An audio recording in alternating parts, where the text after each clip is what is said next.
bersama supir ya. Nah pada saat itu mungkin bisa diceritain kenapa Bang Ipul tetap melaju jalan gitu.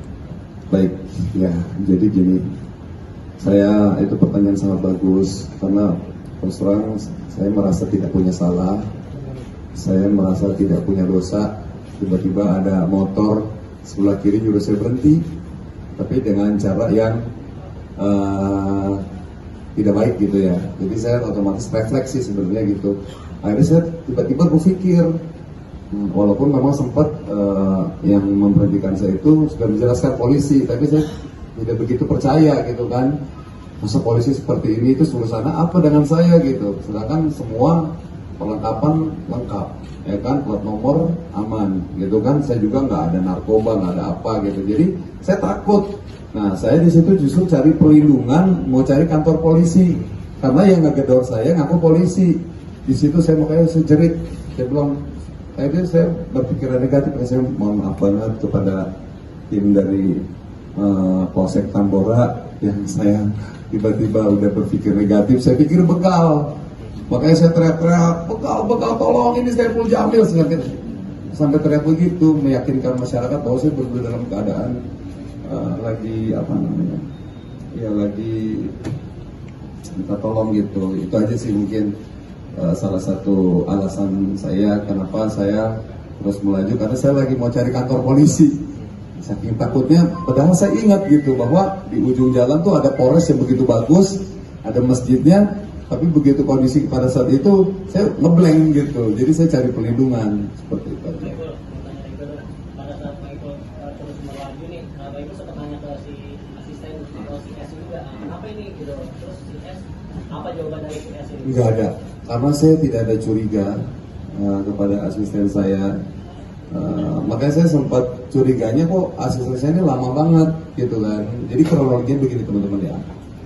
Saya ini kan boleh izin kapolres di apa namanya sidang kronologi gini. Saya ini mau meeting tadinya sore sama manajemen artis saya, ada abang saya Bang Sam, Mary Hana, ada Citra, juga sama Bang Raja.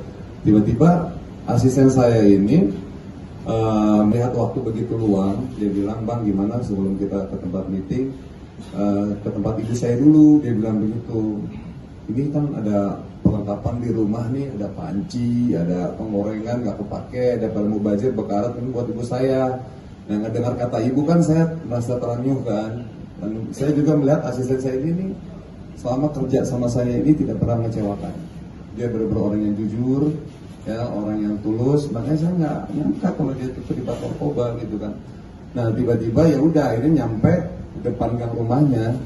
Nah dia selalu bilang kalau rumahnya tuh jauh, nggak bisa dijangkau dengan mobil, dia gangan kecil. Ya udah akhirnya saya dropin dia di situ, di tempat biasa saya dropin. Nah saya tunggu di masjid gitu, di masjid itu jam 2 siang,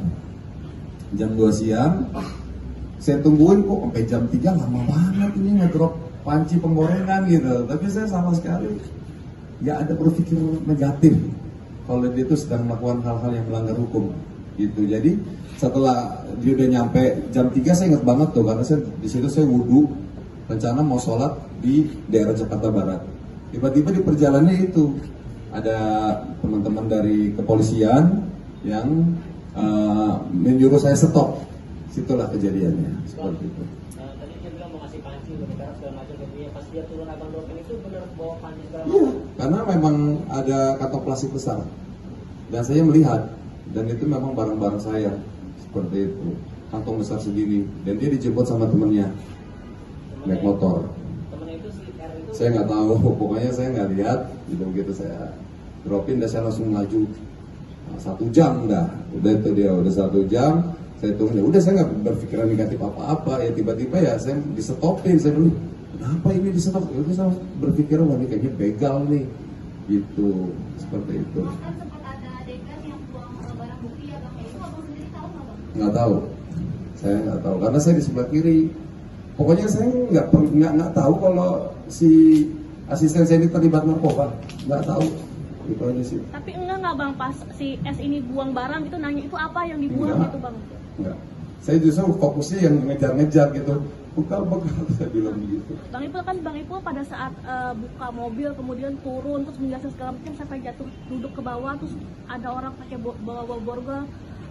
Apa rasanya? Maksudnya shock, maksudnya kok dikepung kayak gini gitu Bang Iya, Ipul? karena saya kan di situ masih belum yakin kalau itu adalah pihak kepolisian, jadi saya masih tetap ingin membela diri gitu, seperti itu.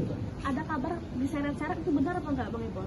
Enggak sih kayaknya, alhamdulillah enggak ada saya. Jadi mungkin karena saya mempertahankan diri ya, takutnya ya bukan polisi itu aja sih yang saya khawatir. Ternyata begitu saya nyampe sini ada tulisan Polsek Tambora, saya baru tenang.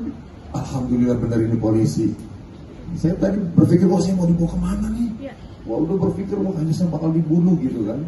Soalnya ya karena bapak polisinya nggak pakai seragam, pakai baju preman gitu, itu yang bikin saya akhirnya agak sedikit curiga gitu. Tapi soal tadi dibilang 3 penyidik tadi Jen, itu memang tidak berpakaian polisi atau seperti apa? Dan dalam proses penyelidikan kan harus berpakaian sipil undercovernya. Memang penyamaran seperti itu. Terima kasih Dan. Bang Ipul, maksudnya abang nggak tahu itu, nggak tahu barang buktinya itu adalah narkotika itu, atau nggak tahu karena nggak lihat itu dibuang? Nggak tahu dia itu terindikasi narkoba. Jadi saya nggak fokus dia buang apa, dia terlibat apa. Saya baru tahu dia terlibat itu pas di sini. Itu seperti itu. Yang sempat diketemukan waktu pas ketahuan dia narkoba, Bang Ipul sempat diketemukan dengan S. Belum. Ada di mana Bang Ipul itu melamar kerja atau dikenalin dengan siapa? Gimana? Dikenalin dengan siapa atau dia melamar datang? Oh iya, dia ngelamar kerja 1 tahun yang lalu. Dan kerjanya bagus, makanya saya tidak nyangka